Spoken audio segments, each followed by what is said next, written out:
Welcome to the Freight Project Podcast, brought to you by Ceresys, a North American third-party logistics company providing shippers transportation management, technology, and solutions. On today's The Freight Project Podcast episode, I welcome Jeremy Curran, President and Founder at Easy Logistics Management, helping freight shippers that align with his passions. Jeremy uses technology for efficiency in his business as a freight solutions company to not only improve his own business, but to help shippers who are considering e-commerce channels to continue with excellent LTL shipping practices, just as they have in more traditional shipping channels. On the episode, Jeremy and I will continue to expand upon the use of technology, primarily e-commerce, as a way for shippers to improve and gain new market share. We hope you enjoy this episode of the Freight Project Podcast. Well, hello, Jeremy. Welcome to the Freight Project Podcast.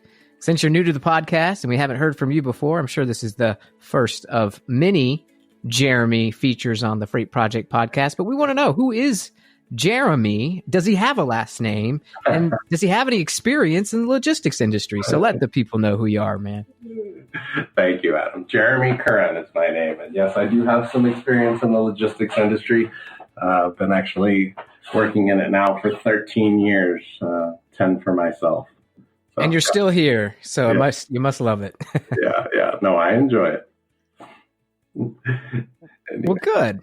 Well, tell a little bit the folks a little bit about your company, and give them some background on yourself so that they feel really good about the other answers you're going to give us today. All right.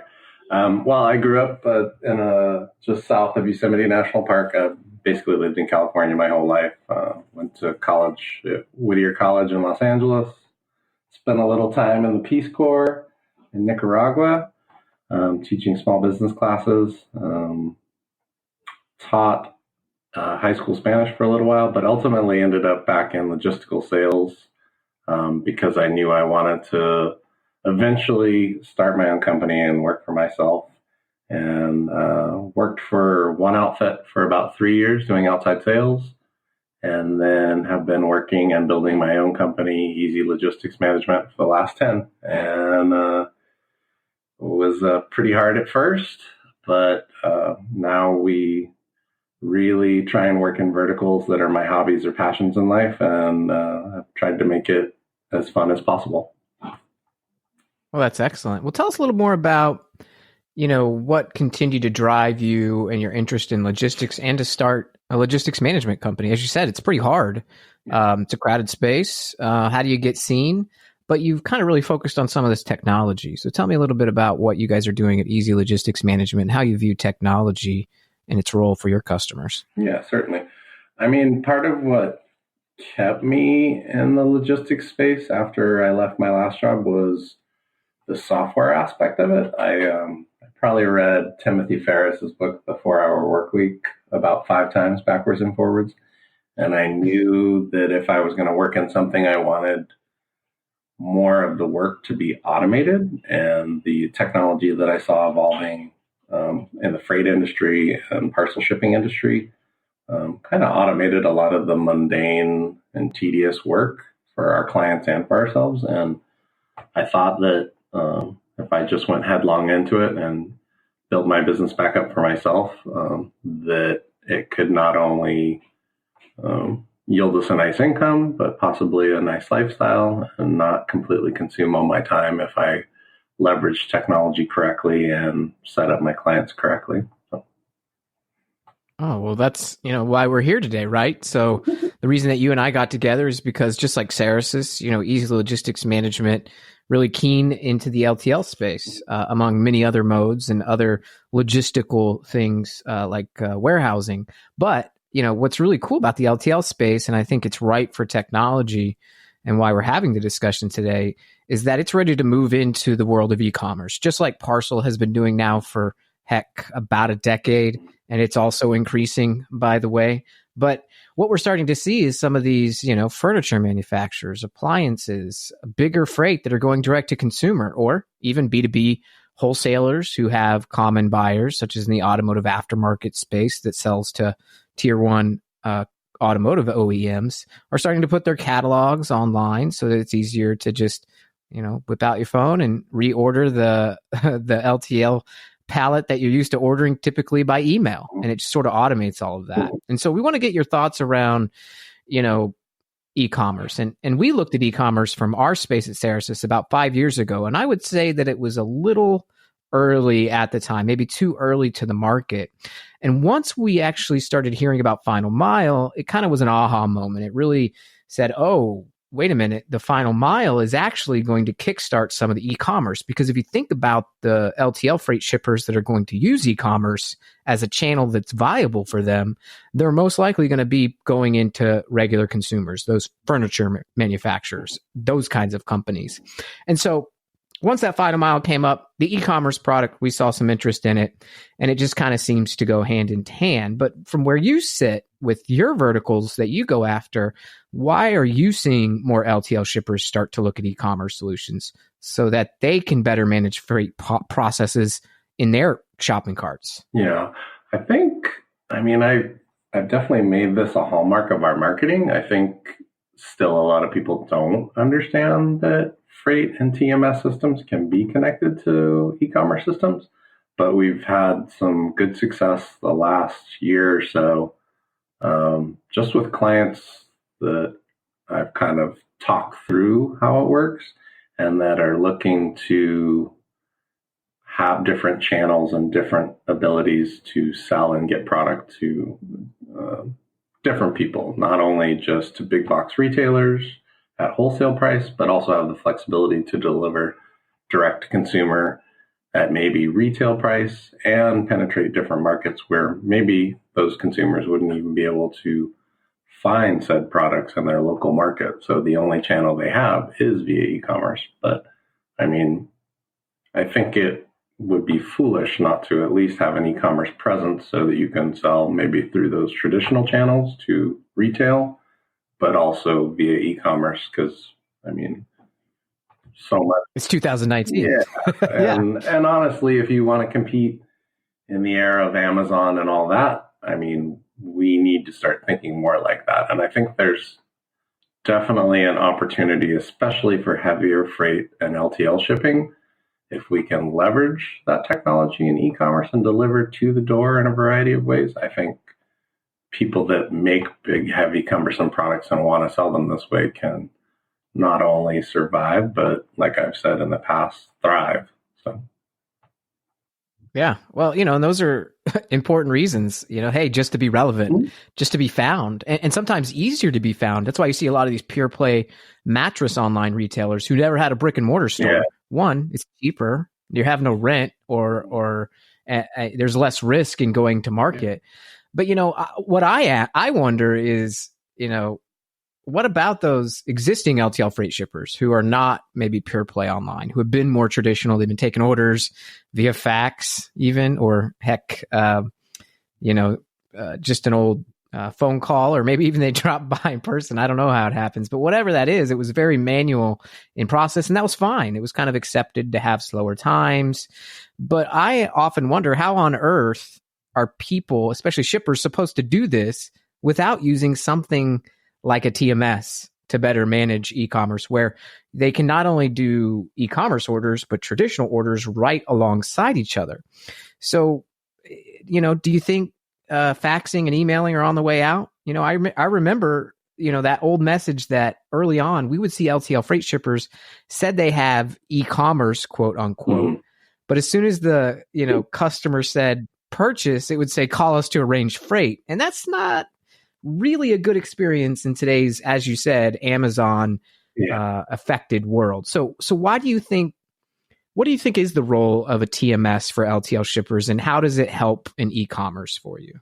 Yeah, like I alluded to before, the TMS software for freight was one of the main reasons I stayed in this space. If I had to smoke cigarettes and drink endless amounts of coffee and fax orders around all day long, I probably wouldn't have any hair left, and it probably wouldn't be nearly as much fun. So I'm all for leveraging that technology. And I think, I thought a little bit about that, and I can't think of any other way off the top of my head where you could easily integrate into an e-commerce platform. So you really need to leverage companies who have technology forward transportation management systems or freight management systems to not only eliminate a lot of mundane work such as faxing and quoting and all that, and just day-to-day tasks. I mean, you can do more with less people, which allows your cost of employees and overhead to be lower. I mean, a couple of people in a shipping department can do probably what 5 to 10 people would have done before with some of the more manual processes. And now, as the transportation management and freight management systems get more and more robust, the ability to have them communicate with those e-commerce systems is evolving to where we can actually bridge into this space and create complete continuity or connectivity between the two systems. So, I mean, well, that's where it's at, and I think that's how we were able to get it done. When we first connected to shopping carts, it was all done through APIs, and some of the major ones out there are really interested in getting some of this bigger freight. And that's no more evident than Shopify purchasing 6 River Systems. Just like Amazon, they knew, hey, we have a platform for websites and e-commerce, but we're getting kind of blamed for our customers' decisions and choices on warehousing and logistics. So they kind of shored up the control of that by saying, look, we want Shopify to be great. We understand that it has to be great at all aspects, not just as a good shopping cart. We're now going to help you in fulfillment for some of those smaller merchants who may not have warehouses or distribution centers. And so, it's all about integrating the full capability within that shopping cart. And that's why Shopify and these other places like Magento, who's now owned by eBay, who also gets that big picture, why they are encouraging TMSs to integrate into those shopping carts. And it's all there. And, I recently wrote an article on the Ceresis blog talking about APIs in integration, not only for connecting the TMS to major e-commerce shopping carts, but also as a way to provide further integration with other disparate systems like an ERP. So could you help our audience understand a bit about the role of APIs from a high level as you're talking in these sales conversations that you have with shippers in today's world? Yeah. I mean, it can get convoluted if you want to get into the minutia, but I try and keep it high level just because, I mean, most of the people who own these companies and run the operations and logistics department want to know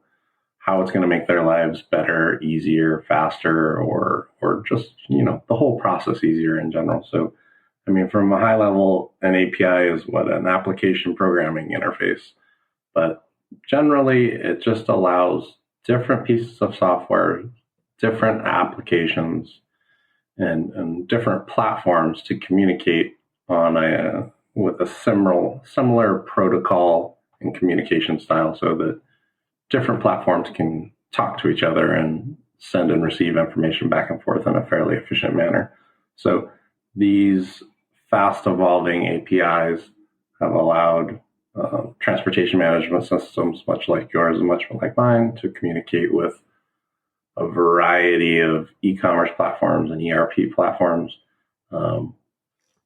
Sometimes in a more simplistic way, like with a fixed API, where it's almost like flipping on a switch to a certain extent, and it just is plug and play, or in a broader manner with REST IPAs, where some programming is necessary, but it's still pretty streamlined and straightforward. But I mean, I know now Shopify, Magento, like you had suggested, WooCommerce, perhaps Volution, which does actually wholesale and retail shopping cart systems. And then we've been doing a few integrations now with NetSuite for one of my bigger clients on the ERP or back-end business software side. NetSuite, Oracle, and SAP, and maybe even Microsoft Dynamics. So, I mean, again, that's a slew of different, programs to integrate into, and And what's the end value of that for shippers if they integrate those systems? Because I know we've been getting more and more of that, especially in the last couple of years, to the point where we had to build sort of a standard integration to the major ones. But there's a billion ERPs out there. What's kind of the value to a shipper who's able to kind of connect those systems? What are they able to do over their competitors? I mean, I think, again, to the same point, it eliminates a lot of repetitive and mundane tasks. If the systems can talk back and forth together, a lot of the processes can be automated. If it's e-commerce to TMS, clients can place orders within the e-commerce site, buy the product that they want. In most cases, choose their carrier rate and preferred service method and pay for the whole thing at checkout in the shopping cart. And then that will dispatch the load and organize a lot of the shipping procedures automatically. I mean, on the ERP side, similar things can be done depending on the linkage and how it's all set up, but it's basically communicating orders that are coming into the system, and it can push into the TMS system and quote book and dispatch loads. And even on the tail end of that cycle, with more sophisticated and robust tracking features that are now available, I mean, it can keep everybody in the loop and just make the process more seamless and automated so that those people that you employ or are within your company can focus on, hopefully, higher value tasks and more strategic tasks to get the company farther ahead instead of the day-to-day process type stuff that can really be handled with automation. Yeah, that's right. Yeah, and you just got to bring those systems together. There's numbers of partnerships happening today, and that's a whole different conversation, even above integrations. But at some level, it's going to come to what do your APIs look like? So shippers are going to hear more and more about APIs, and they play a vital role of integration. And I think that kind of brings it all together, right? Earlier, I talked about the rise of final mile is helping the rise of e-commerce because that's the endpoint of the delivery.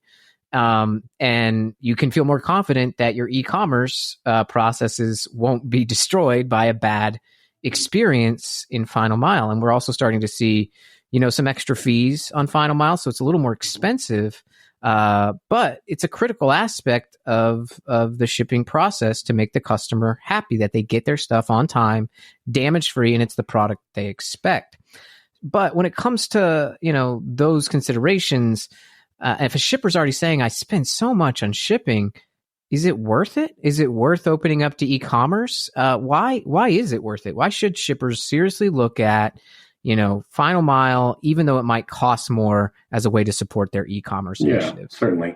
I mean, if you think about it theoretically, if you're using the traditional method and you're selling wholesale to big retailers, you're not making as much money per unit because you're having to give them price concessions so that they can make a profit selling at their store. But even with the added cost of the white glove delivery and some of those specialized services, if you're able to sell at retail and reap, let's say, double the margin, just to make the math easy, hopefully you can pay for the added service levels of white glove or even just traditional residential delivery or inside delivery with an LTL carrier and still reap substantially more profit per unit that you're selling and provide, to your point, your clients a more synchronized service direct to their door, which honestly they're coming to expect.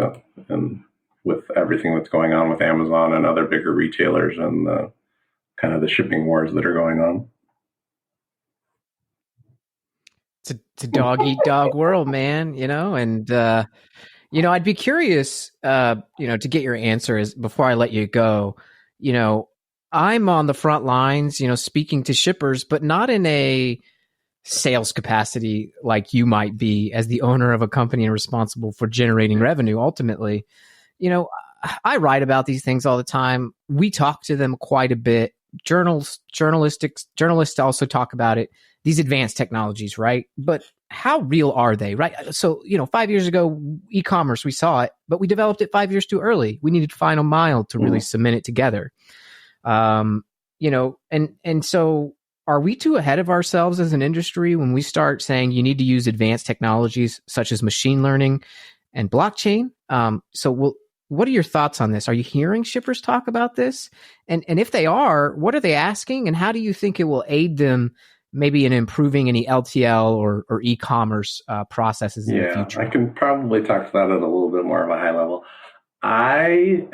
In the trenches, I don't hear a whole lot about that, but that's not to say that I work with the Walmarts of the world or stuff like that. I mean, we have small to medium-sized clients who, in some cases, we're having to fully educate on what you can even do with API and connecting e-commerce to TMS or freight management system. I think they're fairly familiar with small parcel and that can be connected. But we're having to kind of educate them at a high level as to why they would want to do some of these things. But as a whole, I mean, blockchain and machine learning and all that, I mean, if we can, from my perspective, at a very high level, from what I understand of blockchain, it just eliminates redundancies and errors because everything is seemingly, the same when the systems are communicating. They're what do you call, kind of like a check register where you're I forget the word exactly, but you're not having to double check everything all the time because the systems are saying the same and recording the same answers, and there's less margin for error. And then as far as, I probably understand machine learning a little bit better, but I mean, if we can use artificial intelligence and machine learning to speed up the process of developing these technologies and building out more APIs and refining our systems so that more and more systems can talk together, I mean, that's a win-win as far as I'm concerned. And honestly, humans can only work so many hours. It sounds like you can work way more than I, but these machine learning techniques and machine learning robots can be working 24/7 and in many cases at a much higher level than you and I possibly could, for these specific tasks. So why not leverage that to make all our lives a little bit easier, slowly but surely, and try and educate the consumers as to why that's a good idea. Hopefully that kind of covers what you were looking for. Okay. And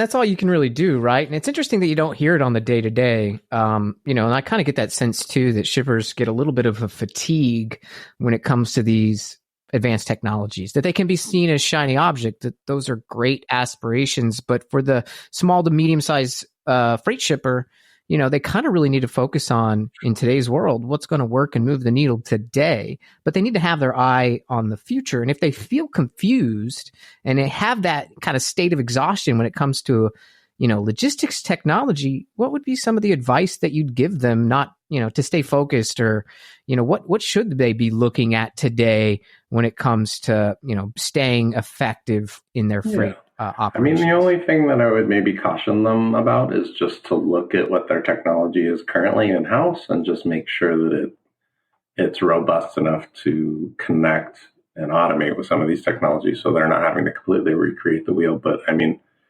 if you think, depending on what the technology costs, I mean, in many cases, we roll it out for free if need be, or connect them for free, or there's a standing integration.